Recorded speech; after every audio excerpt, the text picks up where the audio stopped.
Graça e paz, igreja. Eita, que manhã gostosa. Tem um novo grave agora na igreja, né? Gente, abram seus livros, abram sua Bíblia no livro de Levíticos, capítulo 16, versículo 5 ao 10.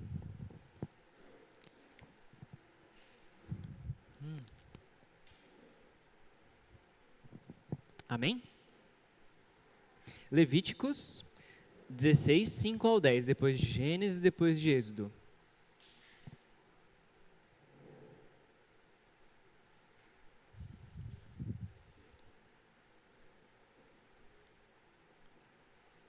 A palavra de Deus diz o seguinte: da congregação dos filhos de Israel, pegará 2 bodes para a oferta pelo pecado, e 1 carneiro para o holocausto.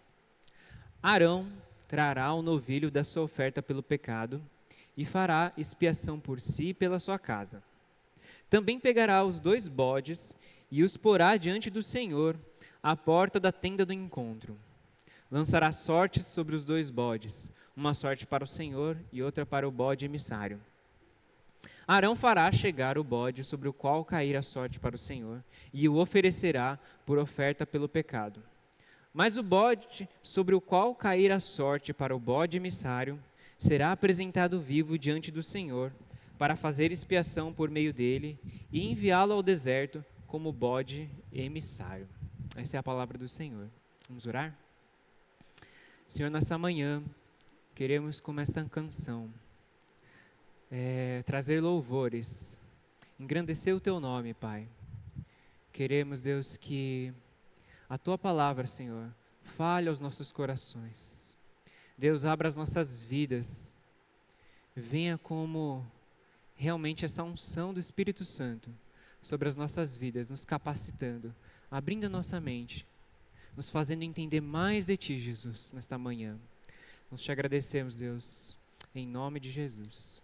Amém. Eu gostaria de começar com uma imagem. Se puder ampliar. Eu gostaria de começar essa mensagem com uma breve reflexão de um quadro aqui também. Ele é um quadro belo, né, de uma artista bem famosa, acho que vocês conhecem ela, que é a Edna, né? E é engraçado como... Ai, ficou bonito assim. É engraçado como, mesmo sendo uma imagem, mesmo sendo uma questão que está na tela aqui, sim, né? Quando a gente observa e medita a respeito disso, a gente consegue ver cheiro, a gente consegue ver cor, a gente consegue ver coisas da nossa história, às vezes, simplesmente refletindo, não é verdade? E nós, como seres humanos, nós somos muito bons em identificar aquilo que é bonito, aquilo que é belo. Para a gente ver coisas feias e falar, puxa, isso aqui é feio, é muito fácil. E ver aquilo que é belo também. Por quê? A essência daquilo que é belo não é somente construído na nossa cultura, mas ele, como cristãos, nós como cristãos, temos um padrão daquilo que é belo, daquilo que é bonito. Então, esse padrão para nós cristãos é muito claro. É Deus quem o faz. É Deus quem institui aquilo que é bonito. E eu gostaria de trazer hoje essa reflexão para a gente poder entender um pouco mais do livro de Levíticos. O livro de Levíticos, normalmente, ele é um livro muito, muito chato. Quem aqui já leu o livro de Levíticos? Só para poder ter uma ideia. Certo.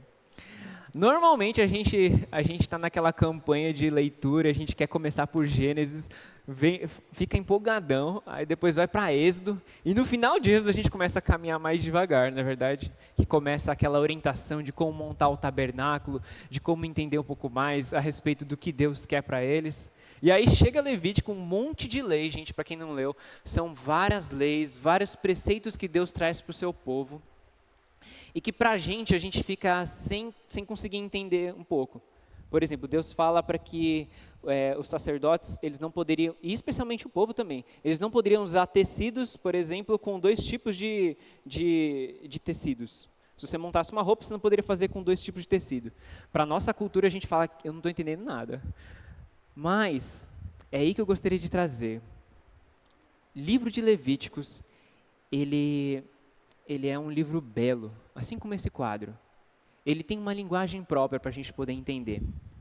E a maneira como ele é escrito faz com que ele seja bonito, especialmente na cultura antiga. Por exemplo, a gente entende que o Pentateuco, que são os primeiros livros da Bíblia, Gênesis, Êxodo, Levítico, Números e Deuteronômio, ele é escrito por Moisés. Então ele é uma unidade só. A gente acaba lendo de forma separada, mas ele foi escrito como uma unidade só. E Levíticos é o número do meio.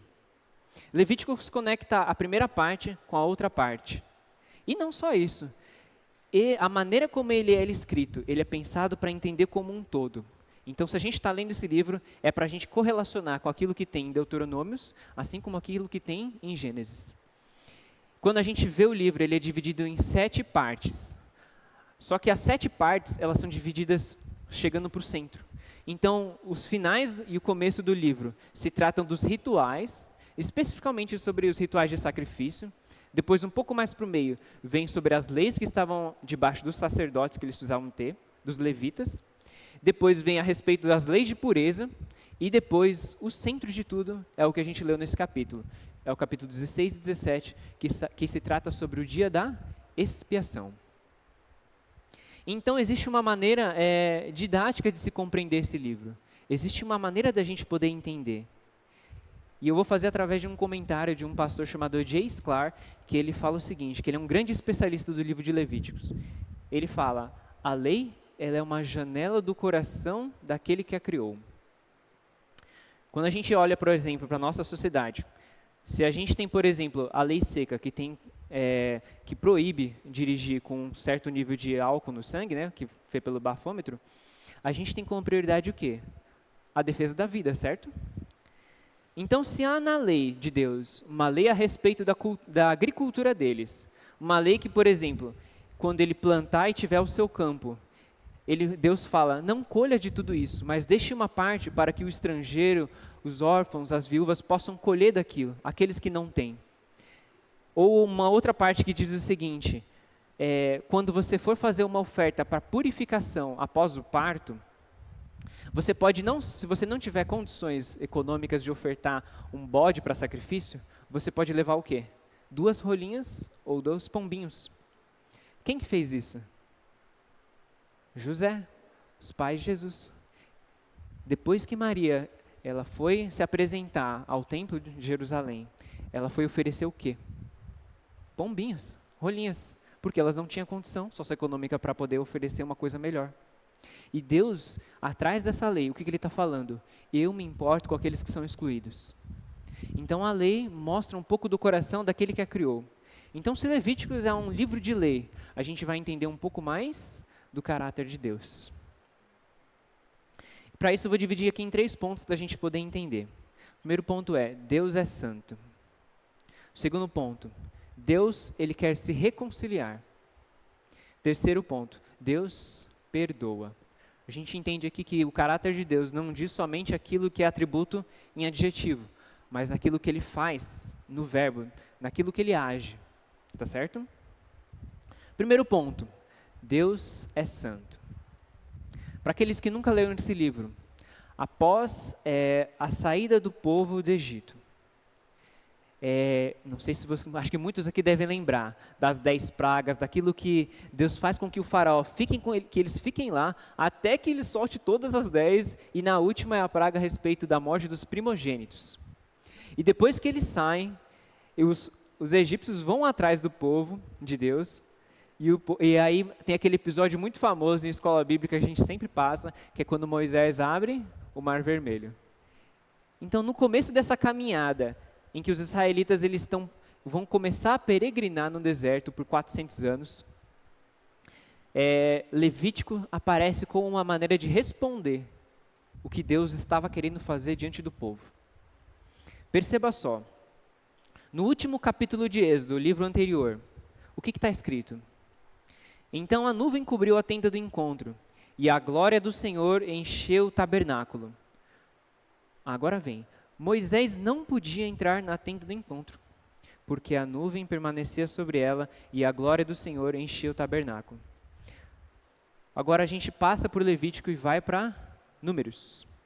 Já no capítulo 1 de Números, se a gente falou capítulo 40 de Êxodo, no capítulo 1 de Números, esse problema ele é resolvido. O que está escrito? No segundo ano após a saída dos filhos de Israel do Egito, no primeiro dia do segundo mês, o Senhor falou a Moisés no deserto de Sinai, na tenda de encontro. Se antes ele falou fora da tenda de encontro, e agora ele fala dentro da tenda de encontro, o que Levítico responde? Como que esse processo mudou? O que aconteceu para que agora que o Deus, que é santo, não podia se relacionar com Deus, com um povo que é pecador, agora Moisés, que antes não tinha como entrar na tenda, agora ele entra na tenda e conversa com Deus face a face. O livro de Levíticos responde isso. Então, o livro ele responde como um Deus santo, infinito, totalmente poderoso. Ele pode falar e se relacionar com pessoas que são pecadoras, sujas, finitas, meramente mortais. Como ele pode fazer com que a sua presença seja algo tangível em meio ao povo? A resposta é: Deus institui uma série de leis e preceitos para que os israelitas lidassem corretamente com seus pecados, para poderem se relacionar com Deus. Recapitulando então aqui bem rapidinho. Deus sempre teve a iniciativa de nos buscar. Isso começa desde Gênesis. Mas a partir de Êxodo, Deus quer não somente amar o seu povo, Ele quer viver entre o seu povo. Só que Deus é santo e nós somos pecadores. E como Deus resolve isso? Através do livro de Levíticos. E que explica muito bem, por exemplo, a questão do tabernáculo. E nós vamos entender um pouco melhor isso. Então vamos ao texto. O dia da expiação, então, era um dia no ano só, que ele repetia todo ano, eles faziam isso, com o propósito de purificar o tabernáculo e o povo de Deus. Para vocês entenderem, o tabernáculo era uma estrutura no tamanho de uma igreja, por exemplo, assim, o qual tinha vários elementos, vários móveis, né? O qual Deus manifestava a sua presença bem vívida diante do povo. E isso era algo móvel. Conforme o povo de Deus ia andando, eles iam também mudando o tabernáculo, eles iam mexendo também. E isso simbolizava a presença de Deus em meio ao povo. O tabernáculo mostrava então aquilo que eu disse. Deus desejava não somente ser o Deus deles, mas habitar entre eles, ser conhecidos, ter um relacionamento pessoal com eles. Se a gente vê esse texto aqui, que ele fala sobre os 2 bodes, nos versos 1 ao 4, que começa o capítulo, fala sobre como o sacerdote eles precisava se preparar para poder se relacionar e para poder participar de todo o ritual. Porque senão o pecado dele é muito claro no livro, mostra que aqueles que se relacionaram com Deus, sem antes fazer isso, eles morreram. Nesse dia, então, havia 3 animais. O primeiro era o novilho e os outros 2 eram os 2 bodes que a gente leu. O novilho, que é uma espécie de boi jovem, né? Ele era apresentado como oferta de pecado para os sacerdotes. E os 2 bodes eram oferecidos como sacrifício para o povo. Percebam, só que o sangue desse novilho, ele não era somente para a propiciação ou limpeza, que é essa palavra, né? Não era somente para a limpeza dos sacerdotes, mas ele pegava esse sangue e aspergia sobre toda como é que fala? Sobre a frente da tampa, sobre as pontas do altar, sobre os móveis que eram feitos ali. Então a gente pode entender que aquilo que ele santifica, aquilo que esse processo de purificação, esse processo de santificação, ele não era feito somente com Arão, com os sacerdotes, com os levitas. Ele também era feito com os objetos do tabernáculo. Então, santidade, ou ser santo, ele é um atributo que não só vale para Deus, mas ele também vale para pessoas e para objetos. E quando se trata de Deus, ele pode ser compreendido, o termo santo, como separado. Então, Deus é separado de nós, ele é diferente de nós, ele não é como nós, em todos os aspectos. Com certeza a gente faz parte de alguns atributos de Deus, mas aqui ele fala que Deus é santo porque ele é separado. Mas vocês já perceberam que existem textos que falam Santo, Santo, Santo é o Senhor dos Exércitos. Aquilo não necessariamente se refere a separado, mas nesse caso, o atributo ser santo de Deus não é separado, separado, separado. Quer dizer, Deus é único, Deus é um só. Já para nós e para objetos, quando se trata de ser santo, o sentido é que Deus separa aquilo que Ele usa de maneira especial. E aquilo que minha esposa sempre fala, Deus santifica. O que Deus santifica, Ele usa. O que Deus santifica, Ele usa. Ele separa para o seu uso especial. Então, se nós estamos buscando em várias reuniões que nós tivemos, em busca de santidade, o que nós estamos querendo? Nós estamos querendo ser usados. O sentido não é ser separado do mundo. O sentido é ser usados, separados por Deus, para a grande obra dele. E como nós vemos em Levítico, então, santidade é algo absolutamente necessário para se relacionar com Deus que é santo. Porque Ele diz, eu sou santo, por isso vocês sejam santos também. Porque isso faz parte de quem Ele é. Santidade significa, então, que nós não podemos viver do jeito que nós quisermos, que nós queremos. Se o Deus eterno te encontrou, se Ele te chama, se hoje você está aqui, porque Deus te chamou, é porque Ele quer te separar para a boa obra que Ele tem preparado para a sua vida. O segundo ponto, se o primeiro é Deus é santo, o segundo ponto, Deus quer se reconciliar. Nessa época, os israelitas eles ofereciam 3 principais sacrifícios. O primeiro tipo de sacrifício que a gente vê bem comum são sacrifícios de gratidão a Deus. Deus respondeu uma oração, então eu quero oferecer uma gratidão a Deus. Então eu ofereço das minhas premissas, daquilo que é o melhor que eu tenho, para que seja agradável a Deus. Como uma forma de gratidão. O segundo é para enfatizar os seus pedidos. Então, se certa vez alguém tivesse algum pedido a Deus, algo muito importante para ele, e ele desejava que Deus respondesse essa oração, ele gostaria de enfatizar isso, ele fazia o quê? Um sacrifício. Já o terceiro tipo é o sacrifício realizado para expiação, para purificação dos pecados e das impurezas, e é disso que trata o dia da expiação, o qual a gente leu nesse texto. Um dia específico para que o povo de Deus tivesse os seus pecados limpos e fossem purificados. O texto mostra isso como acontece. Arão, o sacerdote, ele pegava o segundo bode e colocava a mão sobre a sua cabeça e confessava os pecados do povo. E esse bode, então, ele era enviado por outra pessoa ao deserto como meio de esquecer, aplacar os pecados. Aqui ele diz Azazel, né? É consenso, só para não deixar algo aberto assim. Azazel era um termo que, por exemplo, se referia ao bode que era enviado. Az de bode e Azazel de deserto. Então não é um termo que se refere a um demônio ou Satanás ou uma entidade ao qual carregava os nossos pecados. Nós sabemos muito bem que quem carregou os nossos pecados foi Jesus. Então, esse termo que não aparece em nenhum outro lugar é para explicar que esse bode era levado para o deserto para peregrinar o resto da sua vida e ser morto. E futuramente esse bode, depois ele era levado, por alguns israelitas criaram essa tradição de levar ele para um penhasco e depois ele cai e morre. Mas isso é história depois. Um exemplo prático para a gente poder entender, então, o que é expiação nesse sentido, é Êxodo 21.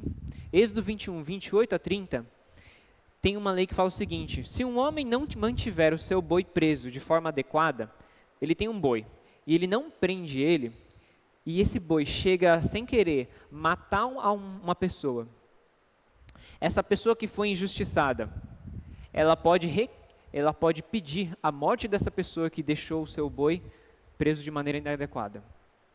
Mas ela podia fazer o quê? Tinha uma outra opção.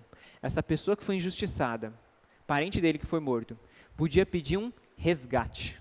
Ele podia aceitar o resgate, na verdade. O que era o resgate? Ou é uma palavra muito associada à expiação. Resgate era o que aquele cara que foi culpado, ele poderia propor àquele que perdeu o ente de pagar um preço para poder substituir a morte que ele receberia. Deu para entender? Ou seja, este homem que deixou de forma irresponsável, ele deixou o seu boi solto, que acabou matando um outro cara, ele poderia oferecer para essa família um resgate para poder tirar essa pena que viria sobre ele, que é a pena de morte. Então, no sentido mais básico, expiação significa restaurar, reparar aquela família e reestabelecer o relacionamento. Percebam que o resgate, ele é um preço pago 100% decidido pela família que foi injustiçada. A pessoa que soltou de maneira irresponsável o boi, ele não tinha o direito de poder reclamar ou não reclamar daquilo que não foi aceito por ele. Então, isso é algo totalmente feito por graça da pessoa que era injustiçada. Pura graça dele em aceitar o resgate, em aceitar o dinheiro, em troca da pena de morte que ele merecia. Ou seja, esse resgate, ele é sempre feito por alguém que foi lesado. Então, em 3 pontos aqui. O dia da expiação mostra que, em primeira instância, Deus é o único, o primeiro, o grande prejudicado, o grande lesado, o grande ferido pelo nosso pecado. Pecado não é só aquilo que nós fazemos, mas é essencialmente aquilo que nós somos como natureza. Porque se alguém deixasse de pecar, ele poderia ser deixado de ser pecador, certo? Mas não. Com uma comparação é que o pecado ele faz parte do nosso DNA. Ele está dentro daquilo que nós somos. É parte da nossa natureza. E porque é parte da nossa natureza, não existe solução que venha de nós para poder aplacar isso. Ele é uma inclinação do nosso coração a tudo que a gente quer fazer, agir, pensar, de fazer contrário ao que Deus nos criou para fazer. Então é por isso que a cura do pecado, ela não vem de nós, mas vem de outro lugar. Em segunda instância, o dia da expiação ele nos mostra que Deus é quem busca reconciliação. Deus é quem vai atrás. Deus é quem resolve esse problema. Os gregos eles conheciam isso muito bem. Não sei se vocês conhecem, no teatro grego existia um termo chamado Deus ex machina. Não sei se vocês já ouviram falar. Ele era um recurso que no teatro grego se usava quando eles construíam uma tragédia. Tragédia é um tipo de narrativa, né? Quando eles construíam a história e no clímax da história acontecendo, ele fazia o quê? Literalmente descia com um guindaste uma pessoa. E essa pessoa ela simbolizava um deus do panteão deles, um deus ou uma deusa. E no meio dessa tragédia, esse deus ou deusa ali intervia nessa história e resolvia todo o problema. E para nós que somos imersos em cultura pop, nós vemos que isso está presente, por exemplo, em filmes, em séries, não é verdade? Quem aqui já viu Lost ou viu Toy Story? Sempre existe uma maneira, e não é uma maneira de fazer tipo, de preguiça de resolver um filme. Ele é um recurso narrativo usado já faz tempo de resolver uma história. E por causa disso, toda a história era mudada depois desse evento. Todo o rumo da história ela muda. Então, antes disso fazer parte de um recurso narrativo da nossa sociedade, ou do teatro grego, ele faz parte da nossa narrativa bíblica. Deus já interveio na história. Quer dizer, Deus já interviu na história, né? Deus sempre foi atrás de nós. Nós vivemos hoje o que Deus já realizou e tem realizado. Nós vivemos depois daquilo que eles traziam como Deus ex machina, a intervenção de Deus. Nós já vivemos depois disso. Porque muitas vezes nós esperamos aquilo que Deus faça na vida das pessoas como se fosse num filme, que Ele intervenha de maneira milagrosa. Mas Deus já realizou. Deus já resolveu o grande problema da humanidade. Ele já trouxe a solução. Nós vivemos na época que Deus já interviu. E porque a gente vive num novo rumo dessa história, nós temos uma solução. E num terceiro momento, Deus mostra que através do dia da expiação, esse dia ordenado por Deus, Ele nos mostra que sem sacrifício não há perdão. sacrifício mostra que sem derramamento de sangue, não há perdão dos pecados. O dia da expiação, aquilo que conecta, aquilo que faz o meio, aquilo que é bonito e belo, que conecta o Pentateuco, ele mostrava algo muito mais além do que eles estavam vendo. Um terceiro ponto do caráter de Deus. Primeiro, Deus é santo. Deus quer se reconciliar com nós. Num terceiro momento, Deus perdoa. O amor de Deus, ele é incondicional, mas o seu perdão, ele é condicionado. Há um custo para o perdão de Deus, há um custo alto. E o texto mostra bem claro aqui, de acordo com esses bodes. O custo é um sangue de um inocente. Deus aceita o sangue de inocentes para o perdão de pecados. Quando a gente vê na nossa sociedade, o conceito, a palavra inocente, ele tem um significado, acho que muito vazio daquilo que nós temos de conceito bíblico. Porque a gente vive num tempo que nós temos direitos. Nós podemos reclamar daquilo que existe como direito e que deveres, por exemplo, do Estado, que compete a ele, para nos garantir aquilo que a gente quer. Mas nessa época que não existia, a injustiça, ela não era descrita em palavras. Ela era muito mais difícil de se lidar, numa época que não havia direitos. Vocês já viram aquele filme A Espera de um Milagre? Muito famoso, bem antigo já, acho que 2000, 2001, que é com Tom Hanks. Ele é chamado de Green Mile também, né, que é aquele corredor. E nesse filme, gente, ele tem uma história muito bonita, mas ele é baseado em fatos reais. E o fato real por trás dele é a história de um menino chamado George Stinney Jr. George, ele era um adolescente afro-americano de 14 anos que foi condenado à pena de morte aos 14 anos de idade. Isso em 1944. Essa pessoa, ela foi a pessoa mais jovem a ser condenada à sentença de cadeira elétrica no século XX. E ele foi acusado do quê? De matar 2 meninas brancas que estavam passando perto da sua casa. Um menino de 14 anos foi acusado disso. O julgamento dele teve 3 horas e em 10 minutos concluíram a sentença de morte para ele. Só que o advogado, que era branco, ele não contra-argumentou, ele não fez nada e ele nem recorreu. George, ele ficou confinado numa solitária por 81 dias e até o dia da sua morte ele não chegou a ver a sua família. Ele morreu eletrocutado com 3 descargas elétricas com uma Bíblia na mão. E para quem já viu o filme, que ele é bem famoso, todos sabem que aquele que morre de cadeira elétrica, se aquele capacete não cabe muito bem, ou se a esponja não estava molhada, a pessoa morria antes de queimadura do que, por exemplo, de infarto. Depois de 70 anos da sua morte, em 2014, recentemente, foi descoberto que foi um erro 100% judicial, em todos os sentidos eles falharam, em todos os processos de averiguar isso. Em todos os sentidos, eles estavam errados na morte dele. De maneira semelhante, o sofrimento que Jesus passa, ele não passou porque ele merecia.